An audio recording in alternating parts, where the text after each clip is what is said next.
Coming to you live from our studio here at Adesanwe Kanda in Accra.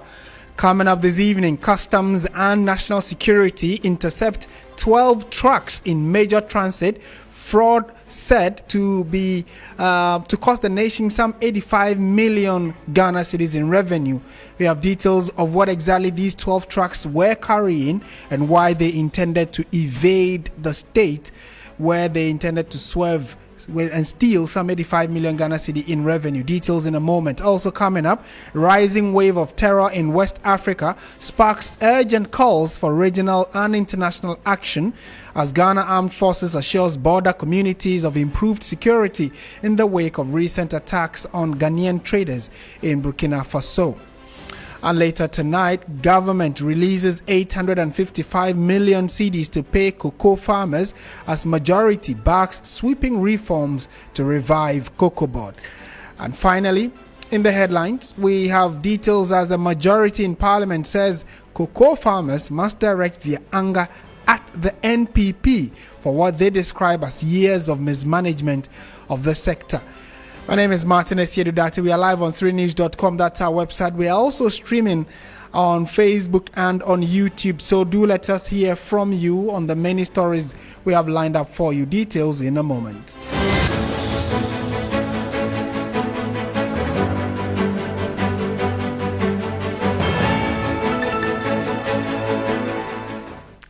Let's settle for the details of our stories now. And a joint operation by the Customs Division of the Ghana Revenue Authority, the GRA, and National Security has intercepted 12 articulated trucks suspected to be part of 18 vehicles that were fraudulently gated out of the customs system. The trucks, loaded with 44,055 packages of edible cooking oil, tomato paste, and spaghetti, were declared as transit goods from Akano and destined for Niger through Kulungugu. However, they were allegedly moving without the mandatory customs escort required for transit cargo.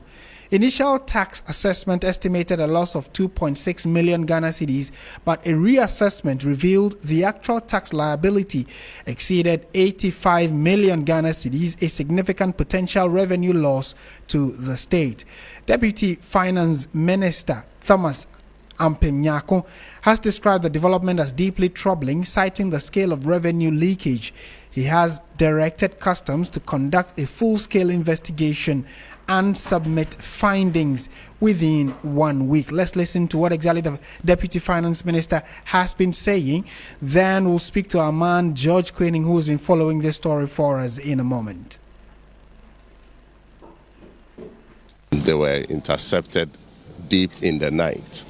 And so about 11 of them are currently here, as we can see. We haven't seen about 6 trucks as we speak. So investigation is ongoing to identify the location of the 6 trucks that we haven't been able to identify. Initial assessment of these by customs indicated that it was worth about 2.6 million in taxes. But when they did reassessment, they have realized that the actual value of the taxes that is due the state is over 85 million Ghana cedis. And so this is a huge revenue leakage to the state. These are things that we are taking seriously, very, very seriously, because we have seen deliberate attempt to steal from the state. The leakage through our customs operations is so much that we are taking serious exception to this. And so we are going to continue with this collaboration between the national security and customs officials to make sure that we nip this in the bud. And that is Deputy Finance Minister Thomas Ampem, who has been at the gates grounds, or has been at the grounds with the national security team, who forcefully intercepted some 12 articulated trucks. And we are told that they actually were evading taxes in excess of about 85 million Ghana cedis. And that was after a reassessment of the initial amount. Let's speak to George Queening now. He is our man who's been following this story for us. George, thank you for your time. To start with, Martin, where exactly was this like a tip-off before the minister and the security officials moved in? And tell us the location where they found these trucks. So this very operation was yesterday. That was 10 p.m. and it lasted through the night till 5 a.m. That's today. So it was along the Dorinya-Tema Road. So it was more like a tip-off. And so there were 18 of them all together, but they were able to intercept 12. So 6 are missing. But the minister has actually directed the GRA to investigate this very matter, because on the regular, with these transit vehicles, you have to have 2 officials from GRA as part of the protocols to assist with this very transit, but they were not part of that operation. That is what the minister really wants to unravel, why that breach really occurred. So the GRA is supposed to come with, good results within a week. The commission actually has certified that he will do that. That's Anthony Sapon.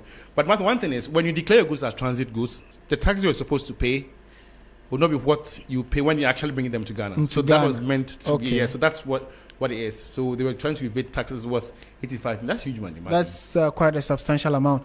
So the idea, for those of you who are just following us or who are just joining, the story is that, and George, correct me if I'm wrong, these trucks had items in them, and we were told, or we are being told, that these items were headed out of Ghana, specifically to Niger. So they were actually from, what's the name? How do you call this place? Akano, heading to Niger, but they were actually coming to Ghana.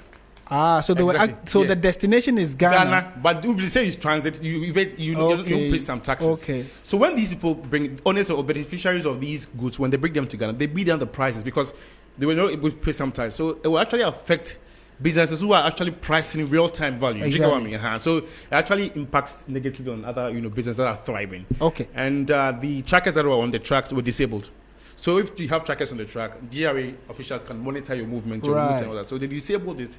Then they were out of the route. So they were unable to track them in their offices. Exactly. Okay. So were any arrests made apart from the impounding of these trucks? No, have they picked anybody into custody? No, not yet. Were they able to find who the owner of these trucks or the goods? Not yet. I'm sure within the week when GRA is actually done with their investigations, I'm sure all that will come to bear. Okay. And so what next now that these trucks have been impounded? Where are they located at the moment? They're actually at the Tema Port. There's this yard where they keep these transit vehicles. So what the minister has said is they will actually use the law of confiscation, where they will sell them real value and then put the money in the state coffers. Right. So they are investigating. Yeah, exactly. But if they are unable to unravel the owners and then whether they really had real documentation for that, apply the law of confiscation and then sell it. And then take the money into the state coffers. Yeah. All right. So do we know what next from here on? So the GRA is treating businesses to work in. They should not work in isolation. So make sure your business is clear, be real, be transparent, and don't be cutting corners like these trucks have done. Okay. George Quening, thank you for giving us that update. And if you're just joining us, the news is that earlier last night, in fact late last night I should say, through up until this morning, some 18 trucks, we are told, had disabled their trackers, and they had goods that had edible cooking oil, tomato paste and spaghetti.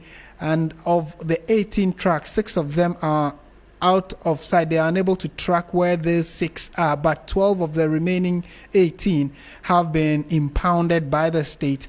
And we are told that after a re-evaluation of the content that they were carrying, the amount of taxes that were being evaded is up to about 85 million Ghana cedis. So the state has confiscated them and is likely, based on what we have just been told, investigations are ongoing. But if nothing concrete is presented after the investigation, if the owners are not found or those who are the brains behind it are not apprehended, the state will sell off these items, tomato paste, cooking oil and spaghetti, sell it out, and then put that revenue back into the state coffers. So we would see how all of this plays out, especially now that investigations have commenced, and I would update you subsequently on how all of it goes. This is 3FM 92.7. You're listening to Hot Edition. Let's take our attention now to Parliament, and the House has been talking about the long conversation about Ghana's cocoa. And you'd recall that in the last few days, the conversation about cocoa has dominated discussions. Well, the majority in Parliament has waded into it heavily, and they have dismissed calls for a bailout for cocoa farmers amidst a reduction of the prices of the commodity on the international market. Chairman of the Finance Committee, Isaac Adongo, says government has released 854 million cedis to settle arrears owed to farmers following the recent payment crisis that left many producers unpaid for months despite delivering their produce to buying companies.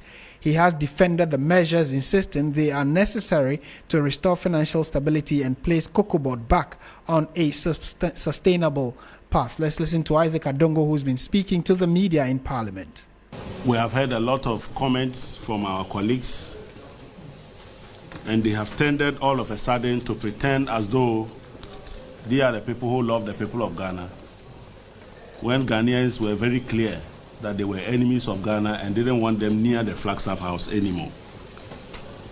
The bottom line of all that has happened is that some amounts were owed to cocoa farmers, and the government took a decision to repay those monies so that the cocoa buying companies can settle those outstanding obligations. I'm happy to report to you that this morning the government has released 855 million for the purposes of paying those outstanding obligations. But permit me to say, ladies and gentlemen, that we have decided to introduce a number of reforms. But those reforms that we are introducing are reforms that are long overdue. The cocoa sector has been under enormous strain over the years, and we have pretended to be servicing cocoa farmers, when in fact what we have done is to destroy the vehicle that we are using to support the cocoa farmers. And that's the voice of Isaac Adongo, who has been confirming that the state or the finance ministry has released 854 million Ghana cedis to settle arrears owed to cocoa farmers. Now, he also argued that the excess borrowing of the New Patriotic Party government has rendered Ghana incapable of borrowing from the international capital market to offer a bailout for the cocoa farmers. He says the previous administration cannot lift or shift blame onto the current administration. COCOBOD entered 2025 with roughly 17.8 billion in loans, plus significant operational liabilities. So loans alone was about 17.8 billion by the beginning of 2025. And if you add this to other obligations, you will soon come to realize that at this point, COCOBOD was bleeding with an exposure of over 60 billion Ghana cedis. Certainly, that vehicle could not be sustainable and needed to be addressed. I just want to tell you something simple. You know, what is the name? If you have a basket in which you put water to drink and the bucket is leaking, do you fit the leak before you put water inside? Or you continue to put the water inside hoping that some will be left for you to drink? You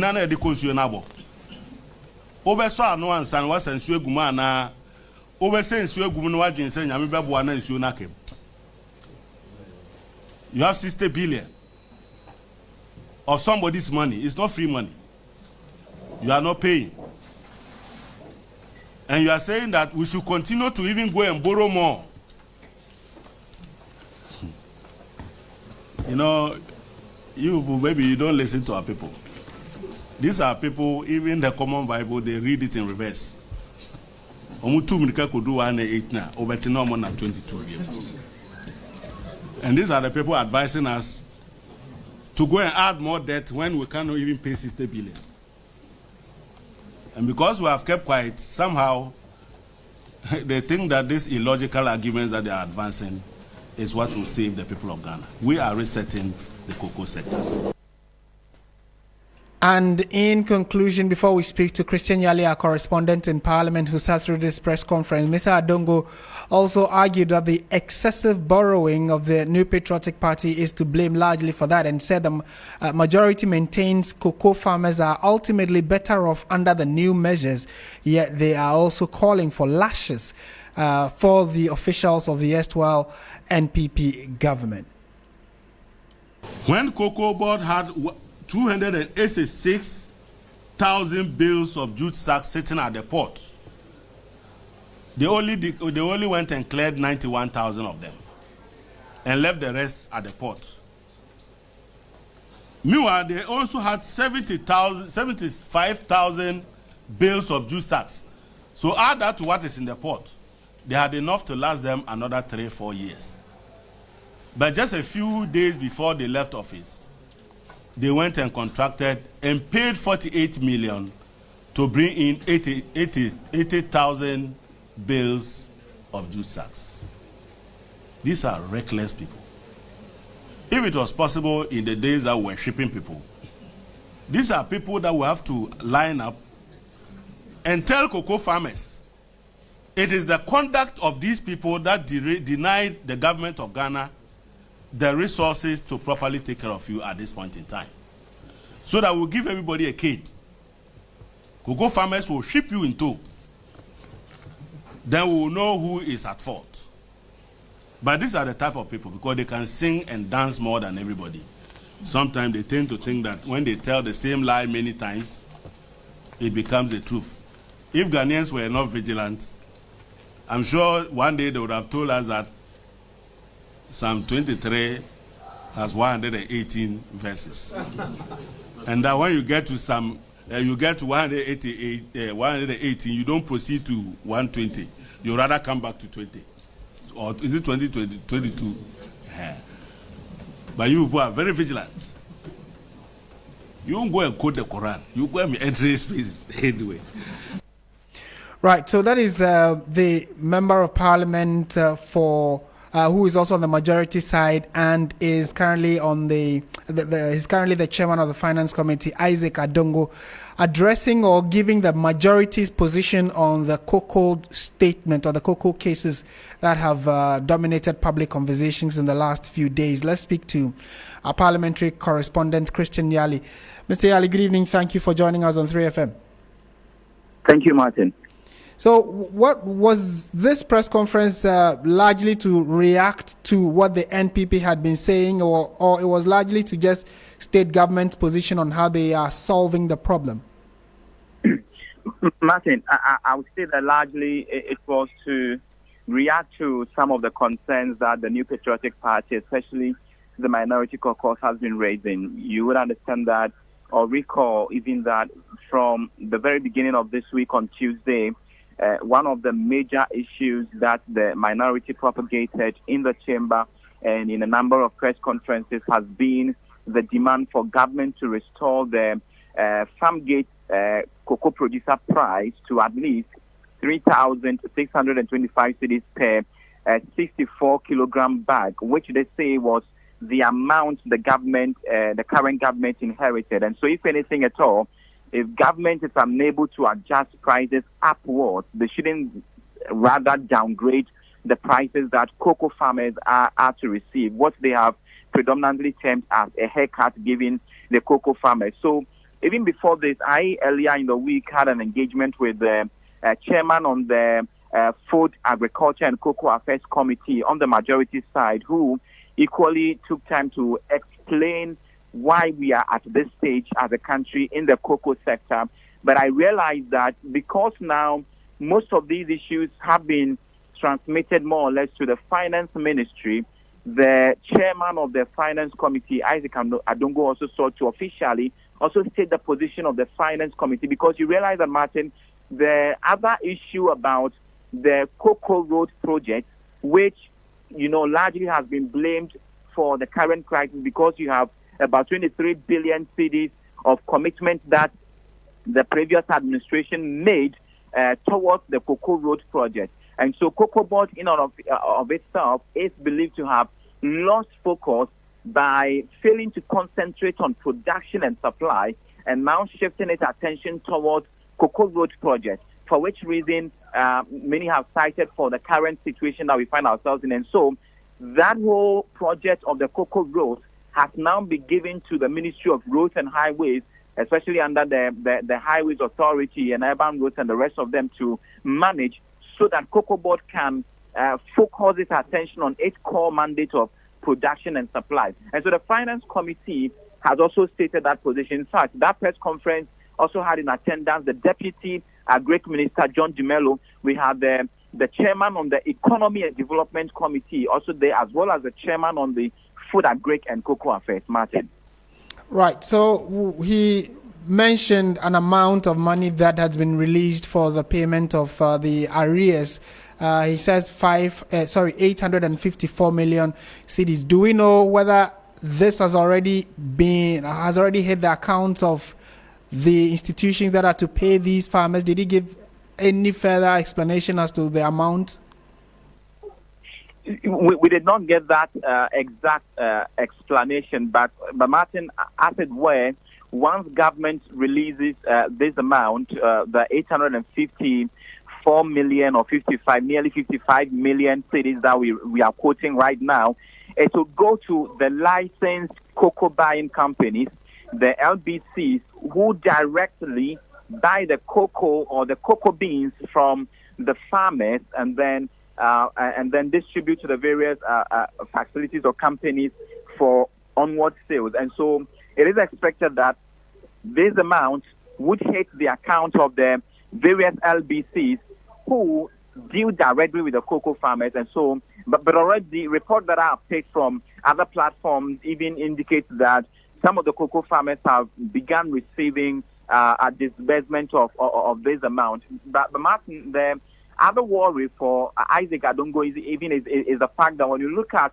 the contract that COCOBOD awarded in 2017 alone, an amount of 1.4 billion cedis, within 2018-2019 about 14 billion, and then in 2020 during the COVID period we had about 5.3 billion all in cedis. And so it all comes. You have no call.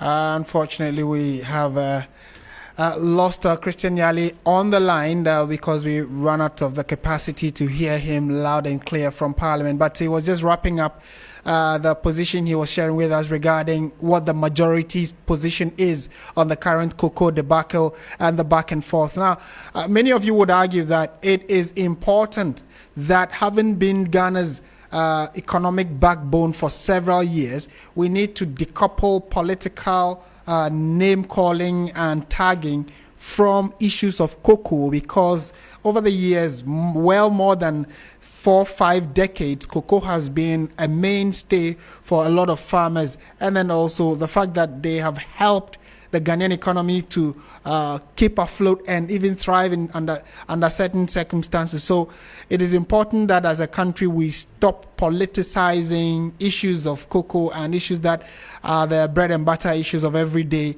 And more importantly, these are the aspects of our economy. When you break it down, cocoa plays a very vital role. So in as much as it is a majority that is talking about it, it is important also to look at the substance of the argument they are putting across and the solutions they are proffering in order to safeguard Ghana's cocoa sector. Christian Yali is back with us to conclude the submission he was making. Christian, yes, you were telling us about the way forward and the strategy the majority is proposing regarding the cocoa crisis. Yes, Martin, and even to pick it up from where you just landed, in fact, he indicates that as it stands, COCOBOD needs not less than 30 billion cedis to finance its activities and to be able to operate. And so what it means is that we are looking at over 30 billion cedis to offset the existing debt, and then we are able to look ahead into the future. And so Isaac Adongo maintains that the cocoa sector reforms are timely to ensure COCOBOD is restructured with enough working capital. That is very important. The working capital is something that COCOBOD needs to be able to operate and also undertake its financial obligations, and then it is able to serve the people of Ghana and make that sector more vibrant and viable for the Ghanaian people. And so he's of the view that these raft of measures that have been enumerated by government are very aggressive financially and will help to absorb the excess burden that was put on COCOBOD and allow it to focus on its core mandate going forward. And so, by and large, he has defended all the measures that government has announced through the finance minister, and is saying that they on the majority side are interested and they are, also compassionate. They share in the sentiment of the cocoa farmers and other farmers at large. And so the government wouldn't do anything that would go in a disadvantage of farmers, or that would be a rip-off of all the hard work that they put into their work. Right, Christian Yali, thank you for that report from Parliament. And Christian Yali is our parliamentary correspondent, updating us on what has gone on, especially having to do with the majority side's press conference and the fact that we need to decouple politics from major issues like the issue of our cocoa sector, which is important for the Ghanaian economy. You're still listening to 3FM on 92.7. Let's move on to some other stories now. And you can tell that, again, the issue of insecurity has dominated public conversations, especially within the West African sub-region. Now, a fresh wave of deadly attacks across parts of West Africa is renewing concerns about rising insecurity in the sub-region and prompting calls for urgent coordinated action. In the last 2 weeks, close to 100 people have died in attacks linked to armed militants in northern Nigeria. States include Kebbi, the Niger state, and Borno states have seen simultaneous dawn attacks, with some residents fleeing. In the northeast, fighters from the Islamic State West Africa province launched a raid on military base in Cross Kawa village in Borno state, reportedly killing 8 soldiers and wounding more than 20 others before retreating. Beyond Nigeria, violence also struck Titao in northern Burkina Faso, where an attack on February 14 claimed the lives of 8 Ghanaian traders. Survivors were later evacuated by the Ghana Armed Forces. Security analysts say that the pattern is worrying, and the development have reinforced fears that extremist and armed groups are expanding their operational reach across the Sahel and coastal West Africa. This week, the United States reportedly dispatched troops to Nigeria to support counter-terrorism efforts, underscoring growing international concern about the deteriorating security landscape. The regional bloc ECOWAS is also under renewed pressure to do more to stem the tide, particularly in instability in the Sahel region increasingly spills southward. So what is fueling this persistent instability? Let's go to the phone lines now and speak to Dr. Victor Doke, who is a security consultant and lecturer at the Kofi Annan International Peacekeeping and Training Center. Doc, good evening to you. Thank you for your time. Hello, Martin. Thank you for having me. It looks as though the issues of insecurity never fades away, especially within the West African sub-region. And now the individuals or groups that undertake these inhumane activities seem to be coordinating their attacks. What would your reading be, looking at the fact that in as much as African leaders or West African leaders are meeting and talking about these insecurity issues, the numbers keep increasing, the attacks keep increasing? Well, thank you for that. The reason why we are getting a renewed sense with regards to activities of terrorist groups is because, one, the individual states have come to realize that these armed elements are not just there for fashion. They are not just there, for any other reason. They have to stabilize the peace and, enabling environment for development to thrive. The other factor is also because of the economic disparity in the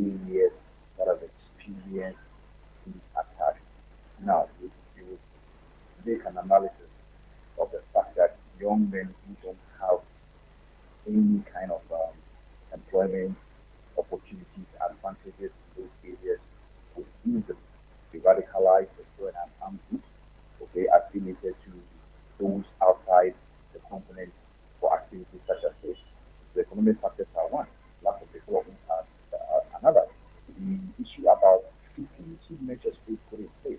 You have areas where the local government is non-existent. Okay, so when you are not able to cover that area and then govern that space, then it becomes volatile. It becomes an avenue for these armed groups to take advantage of, solidify their position, their stance, and their ideologies, and then propagate these evil. Now, let's look at the collective security cooperation with regards to what Africa and I what ECOWAS is doing. We seem not to have a very firm approach to this kind of menace. We've heard ECOWAS talk about the establishment of the 1,650, force to counter these extremists or terrorists. It is yet to materialize. There's a lot that has to go into that policy itself. Okay, we're talking about food contribution, logistics, positioning aspects, it responds every other aspect necessary for this, framework to be operationalized. We are yet to see. Now let's go back. We have a Accra initiative where it offers the opportunity for intelligence sharing, information sharing, exchange of ideas when it comes to the security space, to counter terrorism. What happened? Okay, after the free Ghanaian state opted out, what has come of Accra initiative? Will something else come up apart from that? What is the existing protocol with regards to response on the sub-regional level as of now? Okay, do the individuals have the capacity to respond to this menace in the country that is happening in Tao, the northern part of Benin, the northern part of Nigeria, northern part of Togo, Niger, and elsewhere? So the individual states, as it is now, have the honor to protect its citizens from terrorist attacks. Obviously, you see what is happening in some of the Sahelian states, some parts of West Africa. It's a challenge, okay? It's a challenge. The state does not have the capacity. So those of us who have not yet experienced these attacks, what do we do? This is the question now that needs to be answered. Proactiveness on the security front, coordination, intelligence sharing, resource mobilization, and the political will. Okay, the right people to the right offices is also one aspect that we need to look at, because you can have technocrats in places where they are not supposed to be. They will not be efficient. These are some of the reasons out of many that seems to be the problem why we are not being able to counter the problem, be it from the national point of view or the sub-regional point of view. Right, Doc, and kindly, let's maybe take it a step back. Could it also be that our lack of responsiveness and the fact that we seem to be doing more talking than taking action and less sharing of intelligence, etc., is the reason why these insurgents or jihadists are, they seem to be able to read that in as much as we are democratic and trying to be coordinated, our ability to want to be coordinated leaves us vulnerable. So they are picking one and each of us every now and then and attacking. So we do not have a coordinated front. How can we coordinate? Several conferences have been held, meetings have been held, conversations, always documentation, paperwork. But like, for instance, when the coup happened in Niger, there were calls for a standby military force to, at least, if not for anything at all, West Africa needs that kind of a standby force to be deployed immediately. Intelligence is picked that something is happening in any other country. But all of that remains talk shop with zero action. Could that be one of the weaknesses that these jihadists are capitalizing on, that we don't have a united front as a sub-region? Yes, right. This is one of the reasons. Now, any armed group that wants to expand its operations and then destabilize really take advantage of any opportunity. Now, as you rightly said, we have very beautiful conferences and all of that. Recently, we had one here. It was a high-level consultative board meeting or conference on what regional security and coordination of cooperation.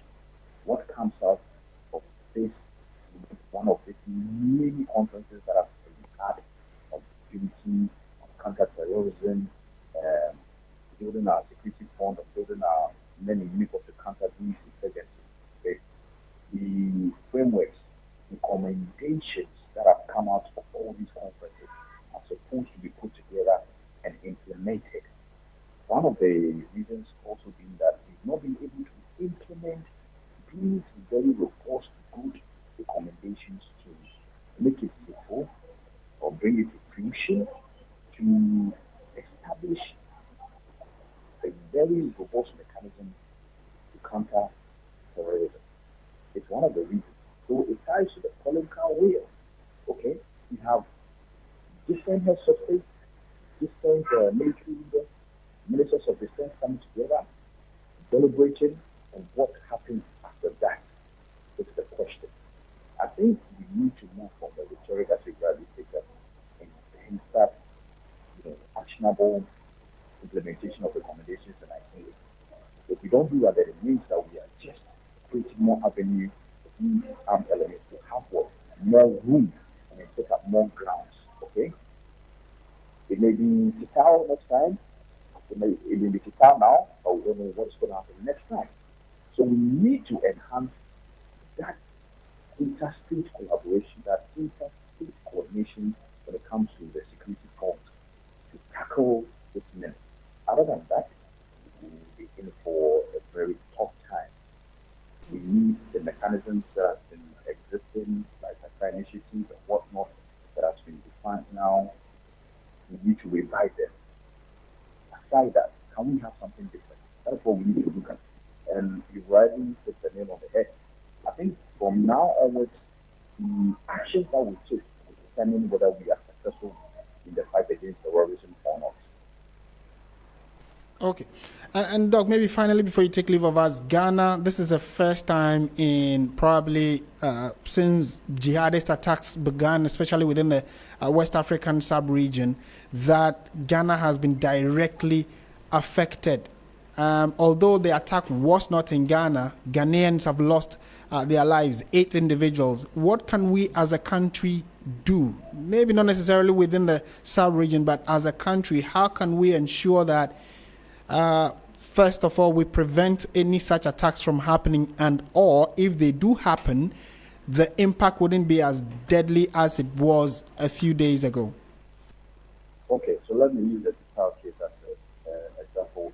That would bring out what we should do with the recommendations. One, intelligence sharing with regards to the area Total itself, and then largely Burkina, the activities of terrorists groups in that area.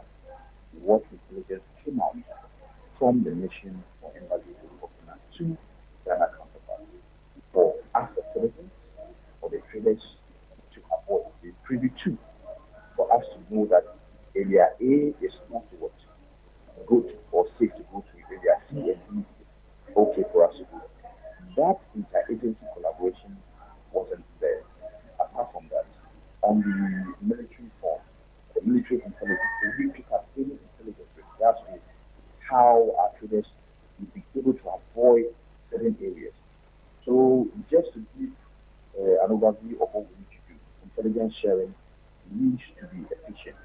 You can have very beautiful structures, frameworks in place when it comes to intelligence, but if you are not on the ground, if you are not emitting the information coming in, you'll be taken by surprise.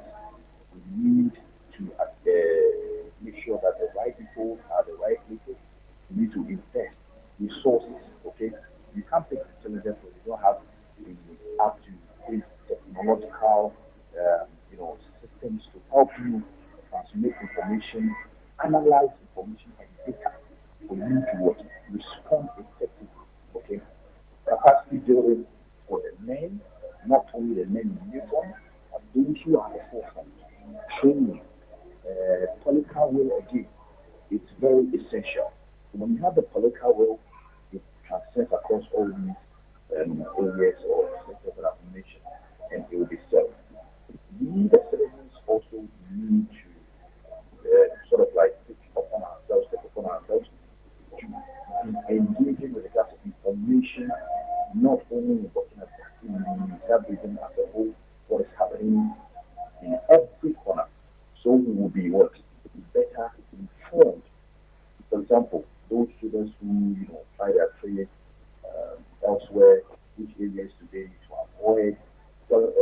with, where do they need to go, which areas do they need.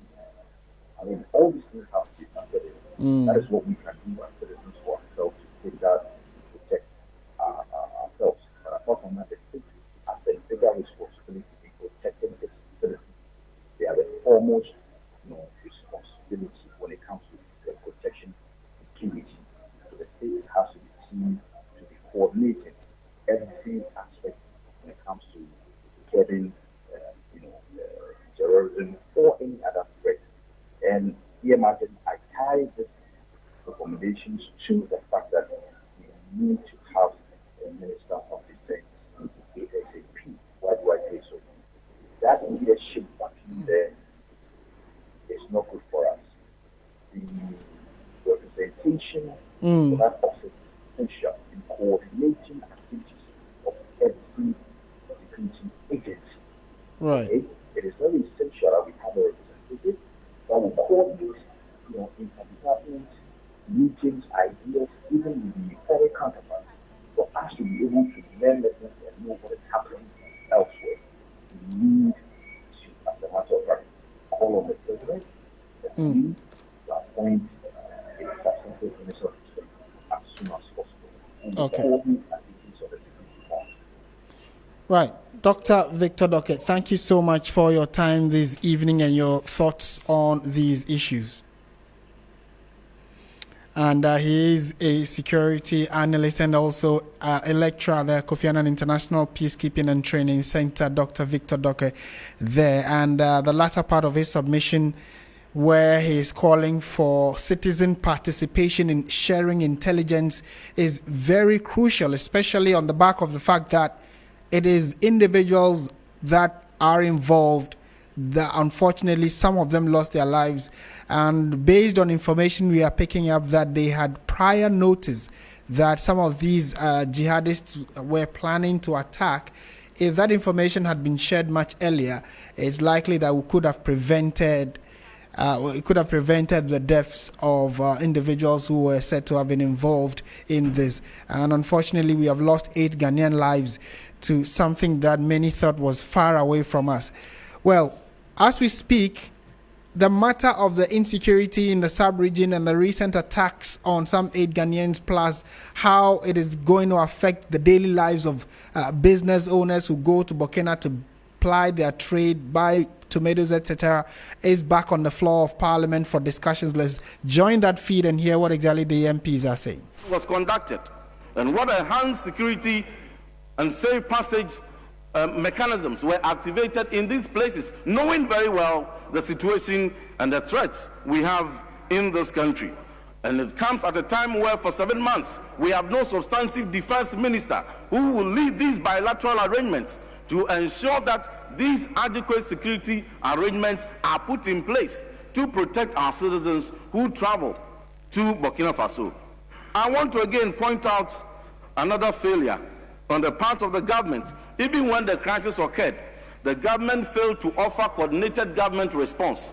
It has been six days since the incident occurred, and yet the minister responsible for defense, the minister responsible for foreign affairs have all failed even to make a trip to Burkina Faso to engage at the high level to ensure that the circumstances are ascertained and measures are put in place to forestall this unfortunate happening. Mr. Speaker, another failure I wish to point out was the failure on the part of the Ministry of Foreign Affairs and Ministry of Defense even to activate TAMIO's consular response. As we speak, the bodies of our compatriots who perished have not been in a dignified manner identified. There is no dignified repatriation of their bodies. Yes, you have 1 minute more. Even before the authorities, the Ghanaian authorities will get there, belatedly, the bodies have been buried. So we are denying their families the opportunity to have a dignified burial for these people. Mr. Speaker, when the Elwak incident occurred and 6 people were killed, immediately that same day, an urgent statement was admitted. Minister for Defense came here and briefed the House. Till now, 6 days, no minister for national security, minister for defense, minister for foreign affairs, none has had the courtesy to even appear before this House to brief the House. This goes to show the negligence on the part of the state and those whose responsibilities it is to protect our citizens. Mr. Speaker, in conclusion. Honorable member, your time is up. In conclusion. Thank you, Mr. Speaker. Yes, I give the floor to Honorable Kwame Governs Agboja. Mr. Speaker. The time is 5:46. Mr. Speaker, I join my colleague who just spoke to extend our condolences to our compatriots who died in this horrific situation. We pray that those who are injured, and we are aware that many of them have recovered, and those who are still recovering, we wish them a speedy recovery. Mr. Speaker, the statement is supposed to be a very solemn one and to unite us to make sure that we do the right thing. But, Mr. Speaker, when my colleague was speaking, he spoke about many things that I would give him the benefit of the doubt because he's probably not aware of what actually took place. He used the word, they were led to the slaughter.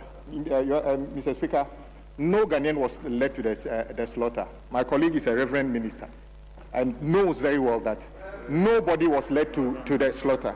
Mr. Speaker, he also sought to denigrate and the very diplomatic and very hardworking staff of our country in Burkina Faso. For your information, in fact, they have been praised for the timeous and helpful activities they did. They were actually there and did everything possible to give support to our people. So the statement you made that there was nothing like that is completely false, that as a matter of fact. Mr. Speaker, indeed, Ghanaians are all over the world. Today, it may sound very politically convenient for you to say that even if one person died in that situation, it's a very horrific situation that must be dealt with. But we are in this country when 44 of our compatriots were killed in 2005 in Gambia.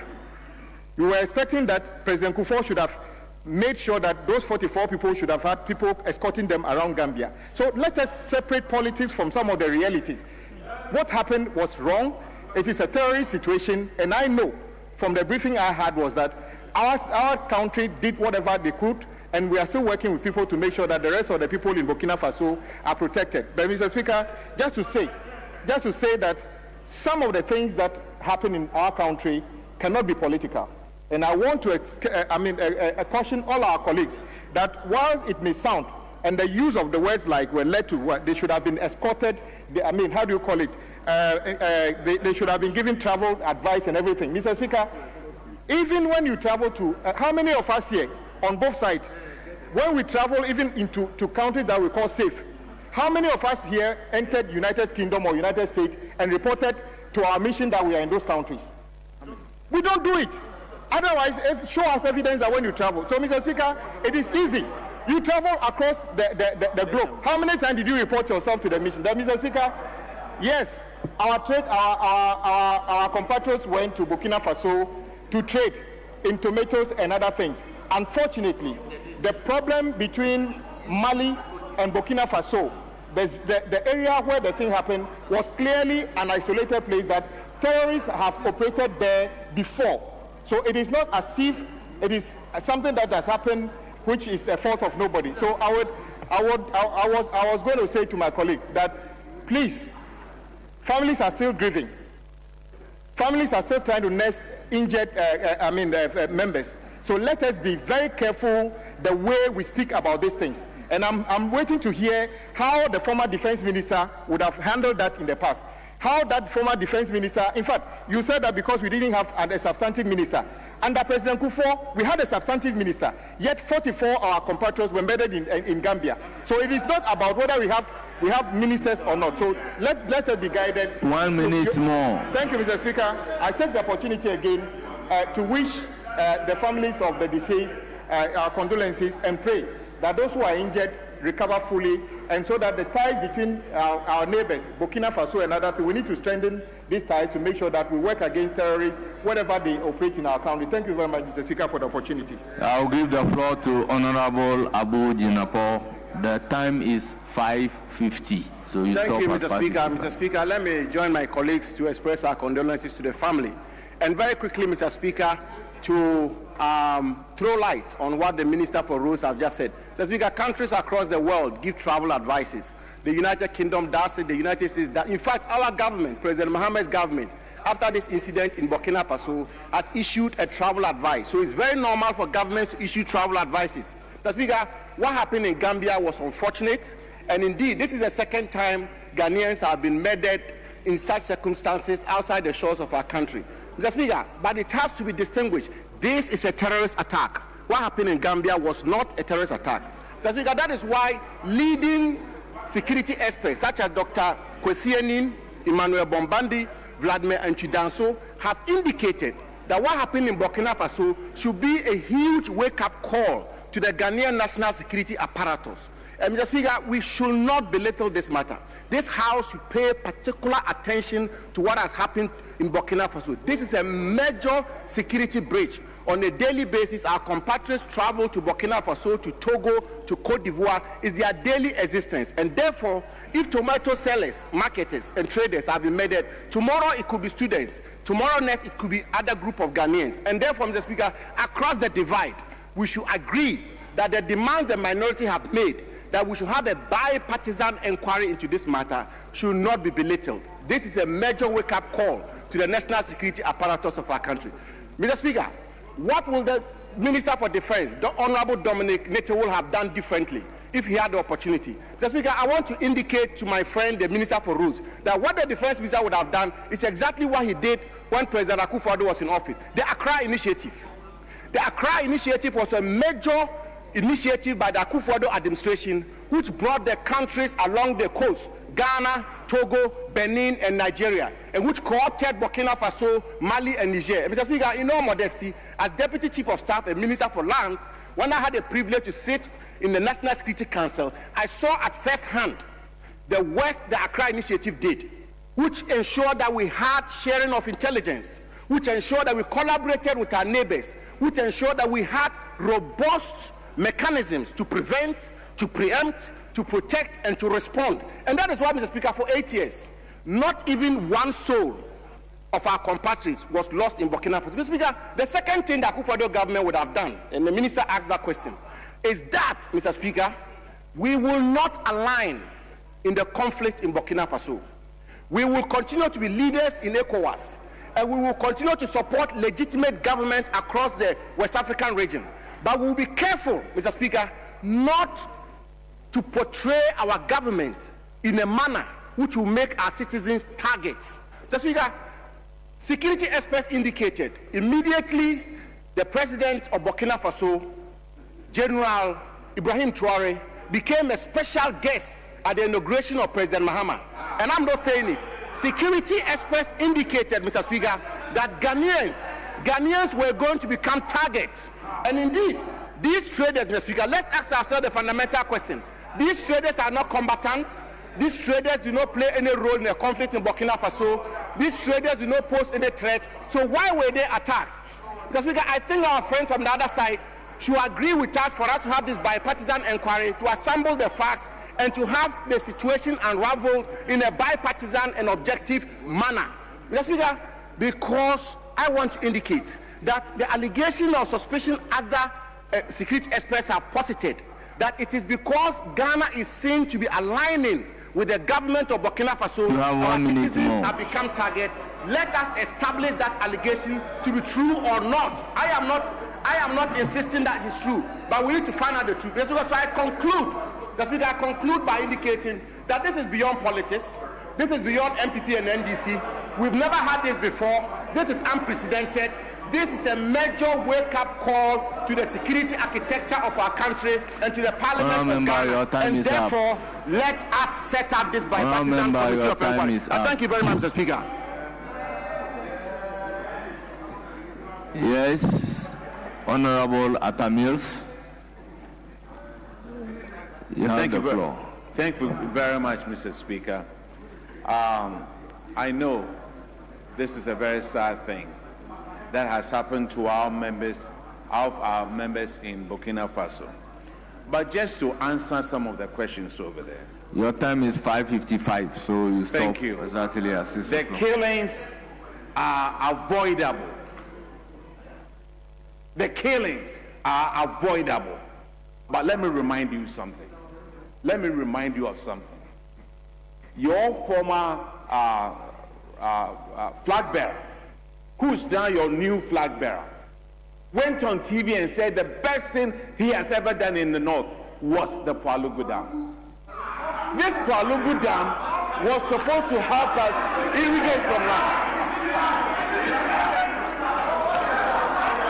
Look, what happened was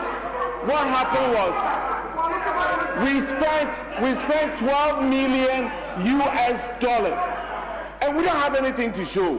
If this dam has been built, we would have been able to grow our tomatoes up north. Ghanaians wouldn't have to go to Burkina. You spend that. You know what we need to do? Let's find out who chopped that $12 million.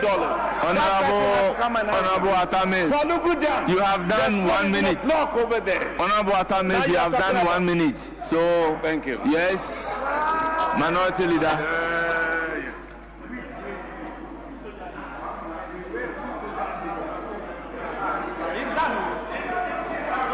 Mr. Speaker, with respect. Mr. Speaker, if we use this platform to open, can I finish?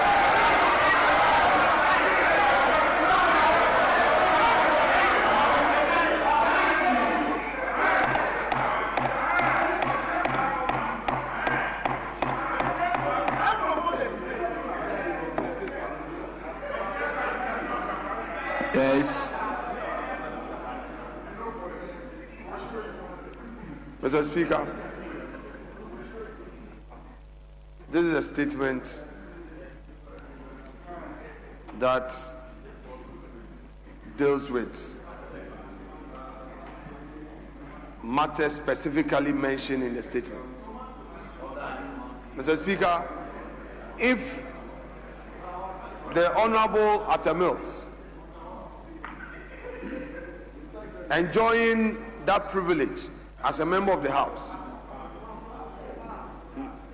uses that privilege to attack our flag bearer and quote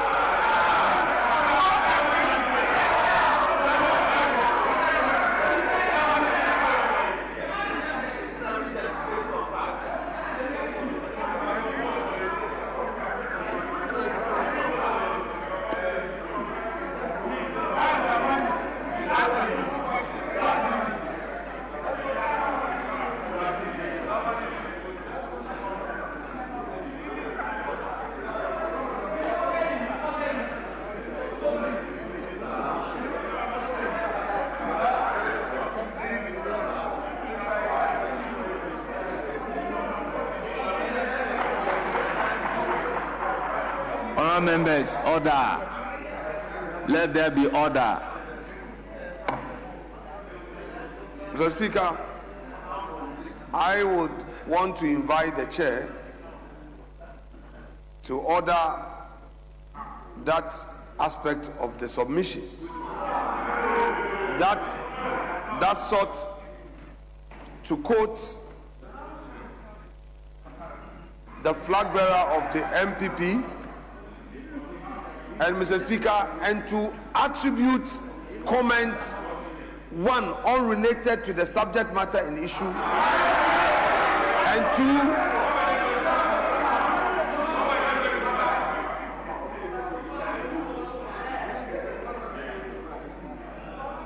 and to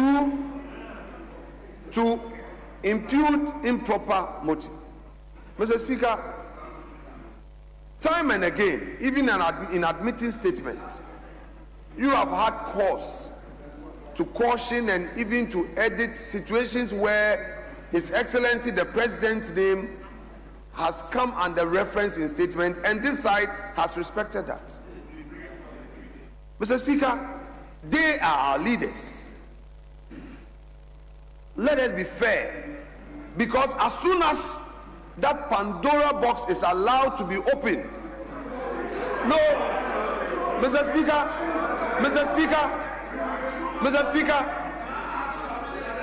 Mr.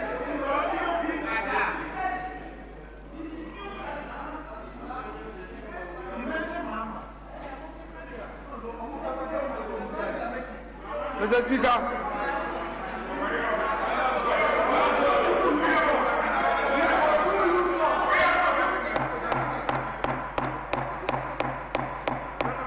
Mr. Speaker, Honorable Atta Mills. You're still listening to 3FM 92.7. We've been bringing you live proceedings from Ghana's parliament, where the minority and the majority have been sharing their thoughts on recent jihadist attacks in Burkina Faso that claimed the lives of 8 Ghanaians. And in and of itself, it looks as though they are politicizing the issue of terror attacks. But the bigger conversation is whether or not Ghana can prevent this from recurring and how our citizens can be protected. Well, that conversation continues in Parliament, but that's it for our show this evening. If you go to our website, 3news.com, you'll get updates of all the stories we brought to you this evening and several other stories making rounds in Ghana and around the world. Thank you very much for listening to 3FM 92.7. We are resuming regular programming.